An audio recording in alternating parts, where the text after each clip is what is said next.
पिछले एपिसोड में आपने देखा कि बायो-सावर्ट लॉ की वजह से बायो-सावर्ट लॉ का एप्लीकेशन लगा के हमने एक छोटे से करंट एलिमेंट की वजह से एक पॉइंट P जो कि थीटा एंगल की दूरी पे था उस पर मैग्नेटिक फील्ड फाइंड की। ठीक, आज हम देखने जा रहे, उसके बाद हाँ हमने फिर semi circular, circular, quad circular या किसी एक आर्क पे सेंटर पे भी बात की हमने, है ना, कितनी मैग्नेटिक फील्ड आ जाती है।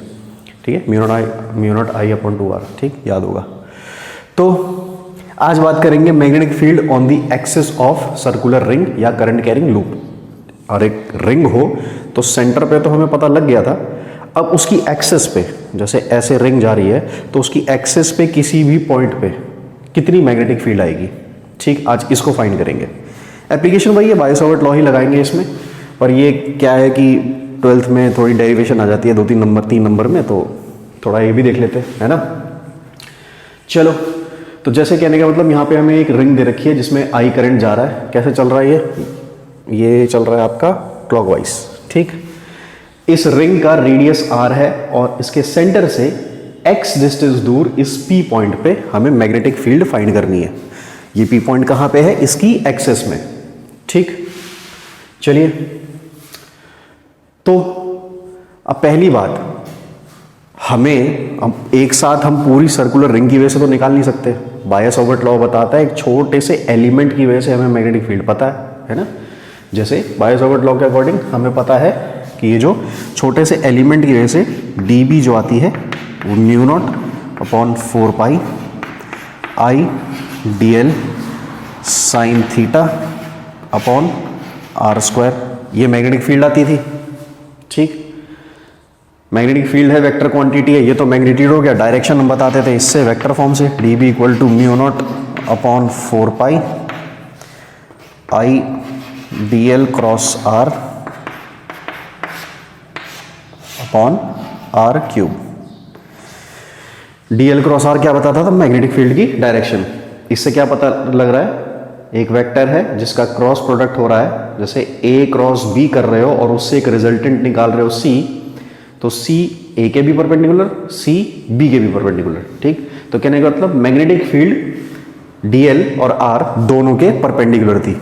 हमने राइट हैंड रूल लगाया था, राइट हैंड पाम रूल लगाया था, या कंटाप रूल जो मैंने आपको बताया था, वही कहने का मतलब अपनी लैंग्वेज में। ठीक, तो कहने का मतलब कि हम करंट की डायरेक्शन में या dl वेक्टर की डायरेक्शन में रखेंगे, dl को कहेंगे r को कंटाप मारे। ठीक, r को कंटाप मारेगा तो जो ये पाम की डायरेक्शन होगी वही मैग्नेटिक फील्ड की डायरेक्शन आएगी। और वो कैसी डायरेक्शन होगी, परपेंडिकुलर। dB r के परपेंडिकुलर होना चाहिए, यानी जो भी r डिस्टेंस है उसके परपेंडिकुलर मैग्नेटिक फील्ड निकलेगी डायरेक्शन। ठीक है, चलो ये चीज इसमें अप्लाई करते हैं। सबसे पहली बात, एक काम करते हैं, इसमें एक छोटा सा एलिमेंट काट लेते हैं। यहाँ पे ये काट लिया हमने एक छोटा सा एलिमेंट dl, इसकी कुछ भी लेंथ रही होगी पूरी की, इसमें से एक dl एलिमेंट हमने काट लिया। ये आईडीएल नहीं है, dl एलिमेंट है, आई करंट यहाँ लिख देता हूँ। ठीक, अच्छा, ये dl एलिमेंट हमने काटा क्यों था, बायो-सावर्ट लॉ में ऐसा क्यों बताया गया था, क्योंकि करंट एक स्केलर क्वांटिटी, उसकी डायरेक्शन में वेक्टर क्वांटिटी हमें चाहिए थी, तो हमने उसी की डायरेक्शन में dl वेक्टर को ले लिया। ठीक, जो कि करंट की भी डायरेक्शन बता रहा था। अब यहाँ देखो, जैसे ये तो आपको 2D स्ट्रक्चर दिख रहा है, इसको 3D में इमेजिन करो। ये रिंग ऐसे है, ठीक है, तो करंट यहाँ से ऊपर, यहाँ से अंदर, यहाँ से नीचे और यहाँ से बाहर। ठीक, यहाँ अंदर, यहाँ नीचे, यहाँ बाहर और यहाँ ऊपर, ऐसे चल रही है रिंग, ऐसे। ठीक, तो इसमें व्हाट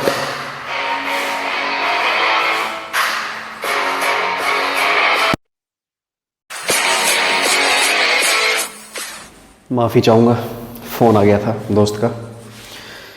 ठीक, और हम लोग अटक गए थे। हम थे कहाँ वैसे, क्या बता क्या रहा था मैं, हाँ ठीक है। तो मतलब हमने एक dl वेक्टर काटा, ये एक dl वेक्टर काटा। इस dl वेक्टर की डायरेक्शन करंट की डायरेक्शन के साथ होगी। करंट यहाँ कहाँ जा रहा है, इनवर्ड्स, तो ये dl वेक्टर भी इनवर्ड्स जा रहा होगा। ठीक है, वो दिख रहा है आपको ऐसे, लेकिन मान लेना इनवर्ड्स है। ठीक, dl वेक्टर इनवर्ड्स जा रहा है, इसकी वजह से इस पॉइंट पे मैग्नेटिक फील्ड, तो जी पहले तो ये वेक्टर, इनका पोजीशन वेक्टर जोड़ना पड़ेगा, ये लो। ठीक, जोड़ दिया। इसकी वजह से कुछ डिस्टेंस पे है, मान लेते हैं r डिस्टेंस है। ठीक, इस आर को आप निकाल सकते हो, under root of r square plus x square, ठीक है। तो इस डीएल वेक्टर की वजह से यहां पे मैग्नेटिक फील्ड आएगी आपकी dv equal to mu naught upon 4 pi I d l sine theta upon r square theta. Theta क्या होना चाहिए? थीटा क्या होना चाहिए? ये आर वेक्टर जो है ये डीएल वेक्टर के साथ कितना एंगल बना रहा है? बायो सावर्ट लॉ में ये किया था, ऐसे ये एक छोटा सा एलिमेंट काटा था, यहां पे ले गए थे, ये एंगल थीटा था, है ना। तो डीएल और आर के बीच में थीटा एंगल बन रहा था, वही वहां रखना है हमें। यहां कितना एंगल बन रहा है डीएल और आर के बीच में? तो ध्यान से देखो, डीएल जो है वो जा रहा है इनवर्ड्स, डीएल जा रहा है अंदर, और आर वेक्टर कैसे आ रहा है? ऐसे। डीएल वेक्टर मतलब अंदर की तरफ जा रहा है और आर वेक्टर जा रहा है ऐसे, ठीक, ऐसे। और ये दोनों चीज कैसी दिख रही है आपको? परपेंडिकुलर एक दूसरे के। तो यानी डीएल और आर के बीच में जो एंगल है वो कितना है? 90 डिग्री, दोनों परपेंडिकुलर है ना।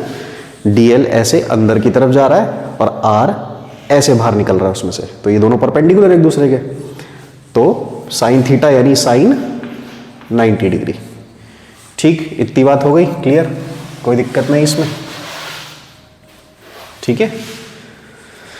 चलो, तो ये तो हो गया म्यू नॉट अपॉन 4 पाई आई d l upon r square, ठीक है। इतनी मैग्नेटिक फील्ड आई। इस मैग्नेटिक फील्ड की डायरेक्शन के बारे में अगर बात करें तो, इसके बारे में डायरेक्शन के बारे में बात करें तो, डीएल वेक्टर अंदर, आर इधर आ रहा है। क्या बोला था? थंब को रखो डीएल वेक्टर या करंट की डायरेक्शन में और उसको बोलो आर को कंटाप मारे। ये जा रहा है अंदर, डीएल वेक्टर जा रहा है अंदर, आर ये रहा, तो डीएल ने मारा आर को कंटाप ऐसे।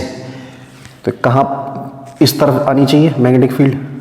इस तरफ आनी चाहिए, मतलब पाम के परपेंडिकुलर आनी चाहिए, है ना। डीएल अंदर, डीएल ने मारा आर को कंटाप, तो ये पाम के परपेंडिकुलर रहना चाहिए। तो यानी यहां पे इसकी वजह से मैग्नेटिक फील्ड आर के परपेंडिकुलर निकलेगी ऐसे, डीबी, ठीक ठीक ठीक ठीक। कोई कंफ्यूजन तो नहीं इसमें? डीएल ऐसे था, आर ऐसे जा रहा था, डीएल ने आर को कंटाप मारा, ये ऐसे निकला, राइट हैंड पाम रूल, ठीक। अच्छा, अब ऐसा ही एक एलिमेंट यहां भी होगा, एक सिमेट्रिक एलिमेंट, यहां भी डीएल काटना पड़ेगा अपने को। ये बाहर की तरफ आ रहा है, यहां करंट आउटवर्ड्स आ रहा था ना, ये बाहर की तरफ आ रहा है। इसमें भी वही करोगे, ये बाहर आ रहा है, इसका आर वेक्टर ये जा रहा होगा, ठीक। ये आर को कंटाप मारेगा तो मैग्नेटिक फील्ड ऐसे, यानी यहां पे मैग्नेटिक फील्ड ऐसे, किसके? इस वाले आर के परपेंडिकुलर। ये मैग्नेटिक फील्ड इस वाले आर के परपेंडिकुलर, ये मैग्नेटिक फील्ड इस वाले आर के परपेंडिकुलर। इतनी बात क्लियर हुई? ये भी डीवी, ये भी डीवी, छोटी छोटी मैग्नेटिक फील्ड बन रही है क्योंकि करंट एलिमेंट छोटे छोटे से हैं। एक सेकंड जरा, मेरा माइक गिर गया नीचे, लग जा, हाँ ठीक है। तो ये मैग्नेटिक फील्ड समझ में आई, ये दोनों कैसे परपेंडिकुलर हुई आर के? हाँ क्लियर हुआ, ठीक। राइट हैंड पाम रूल लगाया है या कंटाप रूल कह सकते हो, ठीक। चलो, अब इसमें और क्या हो सकता है? अब इसमें और देखते हैं। इस वाले पोर्शन को ध्यान से देखो, इस वाले पोर्शन को ध्यान से देखो। ये मैं बना रहा हूं यहां पे ताकि उधर कुछ दिक्कत ना हो।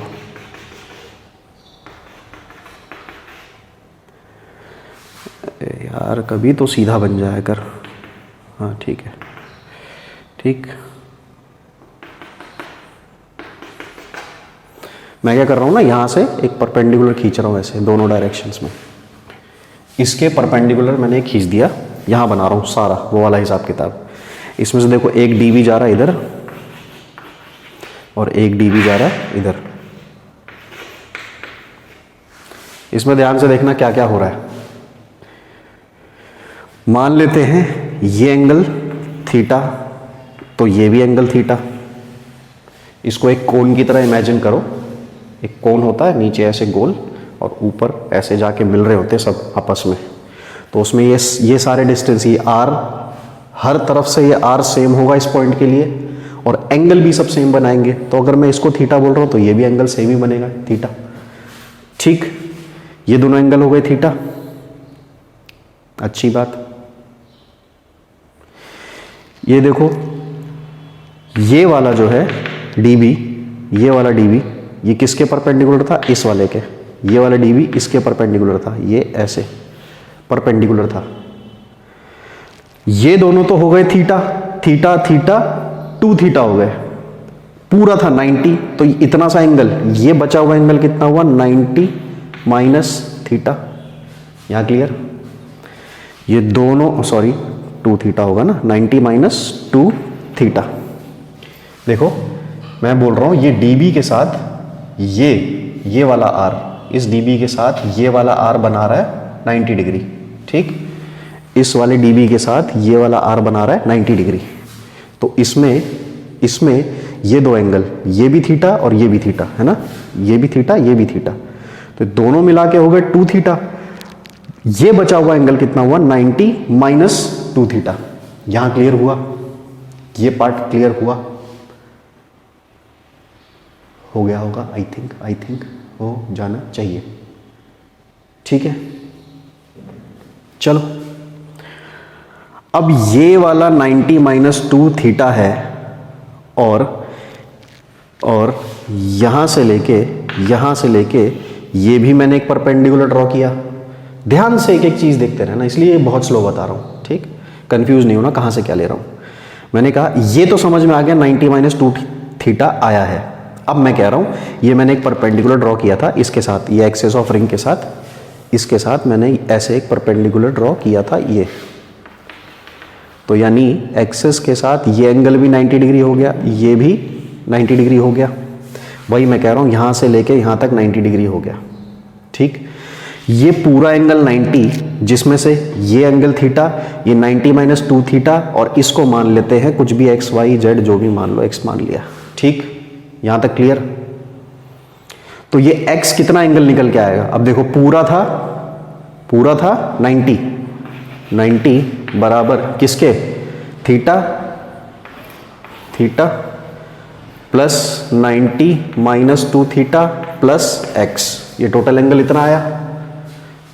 90 गया, 2 थीटा में से एक थीटा गया, तो x बराबर हो गया माइनस थीटा बचा, उधर भेज दो, थीटा हो जाएगा। यानी ये एंगल निकल के आया थीटा। यानी अगर यहां एंगल थीटा लिया था तो ये भी एंगल थीटा आया। किसके बीच में? dB और ये जो परपेंडिकुलर लिया इसके बीच में, ये एंगल थीटा। उसी हिसाब से सिमेट्री, ये भी एंगल थीटा। ये क्लियर हुआ कि नहीं हुआ? मुझे बस ये क्लियर चाहिए आप लोग से। ये क्लियर हो गया होगा? मैंने क्या निकाला? मैंने इसको भी बोल दिया थीटा है और इसको भी बोल दिया थीटा है। कब? जब मैं इसको थीटा मान रहा था और इसको थीटा मान रहा था। ठीक, यानी जितना एंगल ये उतना ही एंगल ये निकल के आ रहा है। अभी निकाल के दिखा दिया। नहीं समझ में आया, एक बार रिवर्स करो वीडियो को, दोबारा देखो, समझो और इसको नोट करो, फिर मैं आगे करता हूं। ठीक है, समझ में आ गया होगा ये वाला पार्ट। ठीक, मैग्नेटिक फील्ड आ रही है, ये था मैग्नीट्यूड। बात करेंगे इसकी डायरेक्शन की, मतलब किस तरफ ये जा रही है। तो देखो dB जा रही थी, ये एंगल है थीटा ये, तो मैं क्या कह सकता हूं, इस dB के लिए ये वाला कंपोनेंट हो जाएगा dB cos थीटा और ये वाला कंपोनेंट हो जाएगा dB sin थीटा। ठीक, ये तो आप लोगों ने बहुत बार किया होगा। इसी तरह इस dB का इधर वाला कंपोनेंट ये हो गया dB cos थीटा और इधर इसका इधर कंपोनेंट dB sin थीटा। यानी कहने का मतलब जितने भी DL हम करंट एलिमेंट काट रहे हैं, सबकी वजह से खाली dB sin थीटा ही आएगा, क्योंकि dB cos थीटा और dB cos थीटा तो इक्वल एंड अपोजिट है, एक दूसरे को कैंसिल आउट कर देंगे। ठीक, जितने भी करंट एलिमेंट ले रहे हो सबकी वजह से खाली उनका सिर्फ dB sin थीटा वाला कंपोनेंट ऐड होगा। क्या होगा? dB sin थीटा वाला कंपोनेंट ऐड होगा, क्योंकि सिर्फ d B sine theta add हो रहा है, तो सबकी वजह से अगर हम डी बी साइन थीटा को ऐड कर दें तो नेट मैग्नेटिक फील्ड आ जाएगी। तो यहां से हम बोल सकते हैं बी नेट बराबर हो जाएगा integration of d B sine theta. यानी डी बी साइन थीटा को अगर पूरी रिंग के लिए जोड़ दो, लिमिट का मतलब यहां पे लिमिट क्या है, आप कंप्लीट रिंग के लिए कर लो ना इसको, कंप्लीट रिंग, पूरी रिंग के लिए डी बी साइन थीटा को अगर जोड़ दो तो नेट मैग्नेटिक फील्ड आ जाएगी।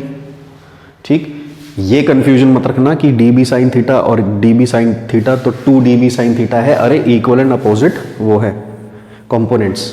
ठीक है, कहने का मतलब इसकी वजह से डी बी साइन थीटा आई है, इसकी वजह से भी डी बी साइन थीटा आई है, इसकी वजह से भी डी बी साइन थीटा आएगी, उसकी वजह से भी डी बी साइन थीटा आएगी। तो यानी एक एलिमेंट की वजह से डी बी साइन थीटा ही आ रहा है, 2 डी बी साइन थीटा नहीं आ रहा, वो 2 के लिए बताया वहां पे। ठीक, तो डी बी साइन थीटा का अगर कंप्लीट रिंग के लिए इंटीग्रेशन कर देंगे तो हमें नेट मैग्नेटिक फील्ड आ जाएगी।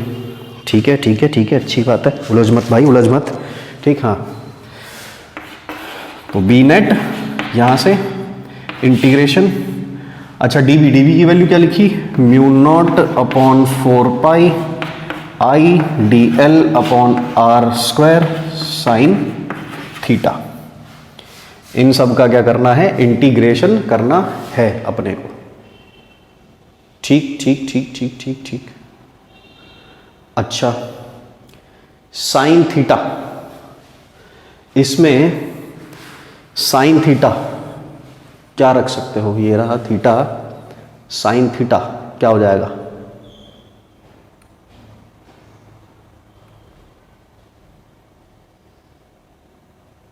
अरे अच्छा सॉरी यार, ऑनलाइन क्लास है। साइन थीटा क्या होता है, परपेंडिकुलर अपॉन हाइपोटेन्यूज। ठीक, परपेंडिकुलर क्या है यहाँ पे, आर कैपिटल वाला, परपेंडिकुलर आर, हाइपोटेन्यूज क्या है, स्मॉल वाला आर। ठीक, तो साइन थीटा की जगह ये बाय ये रख सकते हैं, परपेंडिकुलर अपॉन हाइपोटेन्यूज। थीटा ये था तो साइन थीटा यहाँ पे क्या हो जाएगा, परपेंडिकुलर अपॉन हाइपोटेन्यूज। ठीक, चलो ये भी रख देते हैं। तो साइन थीटा के बाद आप लोग नोट करोगे तो डायरेक्ट मिटाना नहीं, साइन थीटा लिख लेना। नेक्स्ट स्टेप में आप साइन थीटा की जगह रख देना capital R upon small r. ठीक, ये देखो दोनों स्मॉल आर आपस में मल्टीप्लाई होंगे, ये हो जाएगा आर क्यूब, दोनों मल्टीप्लाई हुए हो गया आर क्यूब। यहां तक बोले तो क्लियर। इंटीग्रेशन के लिए ध्यान से देखो, म्यू नॉट 4 पाई कांस्टेंट, आई पूरी रिंग के लिए current same constant, capital R ring का रेडियस कांस्टेंट, स्मॉल आर यहां से लेके यहां तक का डिस्टेंस ये भी पूरी रिंग के लिए कांस्टेंट। रिंग है ऐसे कोन की तरह और कोन की ये रही टिप, तो जितने भी ये स्लैंट हाइट वाले डिस्टेंसेस होते हैं, सब बराबर होते हैं। हाँ, तो ये आर भी बराबर हो गया, सब बाहर आ गया। क्या क्या बाहर आ गया, बी नेट बराबर mu naught I r upon 4 pi r cube. Integration करना खाली डीएल का, डीएल ने पूरी लेंथ का इंटीग्रेशन कर देंगे, क्या हो जाएगा, सरकमफेरेंस ऑफ रिंग जो कि होगी 2 पाई आर कैपिटल आर, है ना, 2 पाई कैपिटल आर। ठीक, तो ये हो जाएगा आपका 2 पाई कैपिटल आर। मेरे पास जगह नहीं है इसलिए मिटा के कर रहा हूं, आप लोग पूरा नोट करना। 2 pi capital R multiply 2 pi capital R. ठीक ठीक ठीक ठीक ठीक, चलो जी, से ये चला गया। यहां तक तो क्लियर है ना। ये हो गया आर स्क्वायर, आर क्यूब,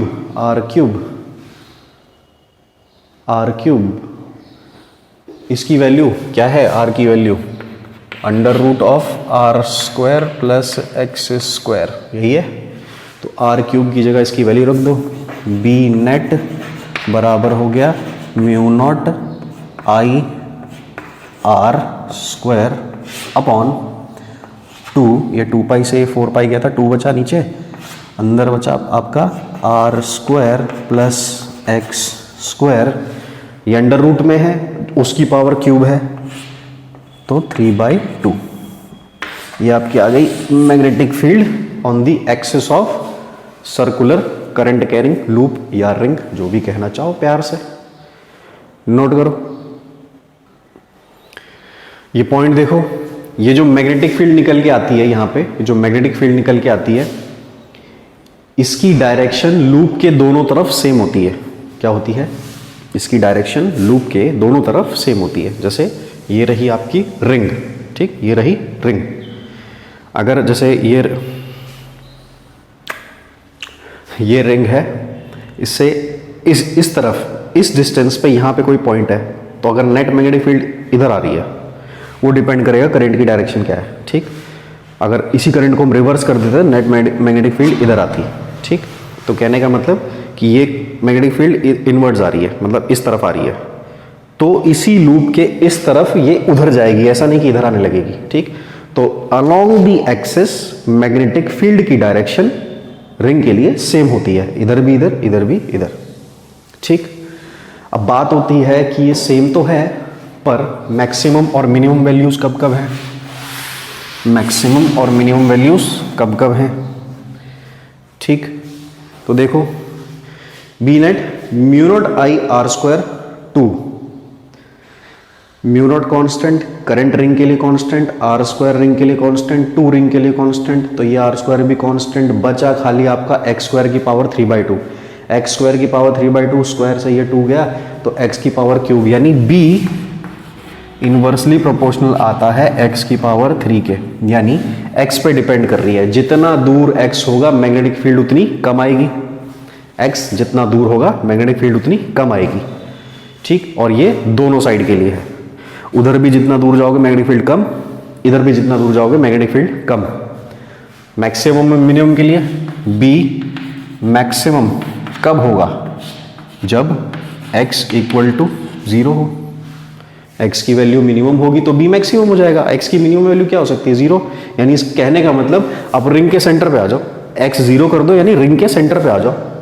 जरा इसमें रख के देखना, x इक्वल टू 0, x यहाँ पे 0 रखो, पूरी टर्म 0, आर स्क्वायर की पावर 3/2 यानी आर क्यूब हो गया, आर क्यूब से ये गया, ये देखो कुछ ऐसा आ रहा है, b equal to mu naught I r square upon 2, ये देखो x की जगह मैंने रखा 0, तो x की पावर 3/2 यानी x क्यूब हो गया, सॉरी ये तो 0 हो गया, r की पावर 3/2 r क्यूब हो गया, r क्यूब बाहर निकल के आया, इससे ये गया, यहाँ खाली एक r बचा, सिर्फ एक r बचा। क्या दिख रहा है ये? म्यू नॉट आई अपॉन 2r, और ये तो वही है जो एक कंप्लीट सर्कुलर रिंग के सेंटर पे मैग्नेटिक फील्ड निकाली थी हमने, है ना। तो ये मैक्सिमम वैल्यू है। मिनिमम वैल्यू के लिए b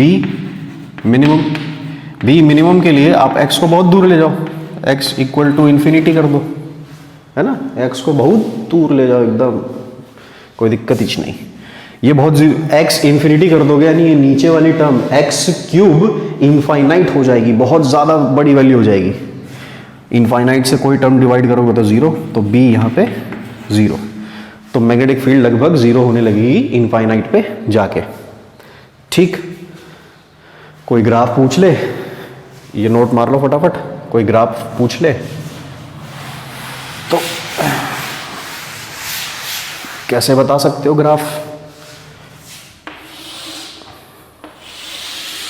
ठीक। ये x एक्सिस, ये नेगेटिव x एक्सिस, ठीक। क्या देखा हमने? जब x इक्वल टू 0 था, यहाँ b रखते हैं इस वाली एक्सिस पे b, हमने देखा जब x इक्वल टू 0 था तो b मैक्सिमम था, है ना। और जैसे जैसे x की वैल्यू बढ़ती गई b घटता गया, तो दोनों तरफ सेम ग्राफ बनेगा, दोनों तरफ सेम ग्राफ बनेगा, इस टाइप का ऐसा कुछ ग्राफ आएगा, ठीक है। चलो ये सब नोट कर लो, इसके बाद एम्पेयर सर्किट लॉ वगैरह स्टार्ट करते हैं, है ना। बहुत खेल लिए इसमें, मौजी है आप लोग फिर।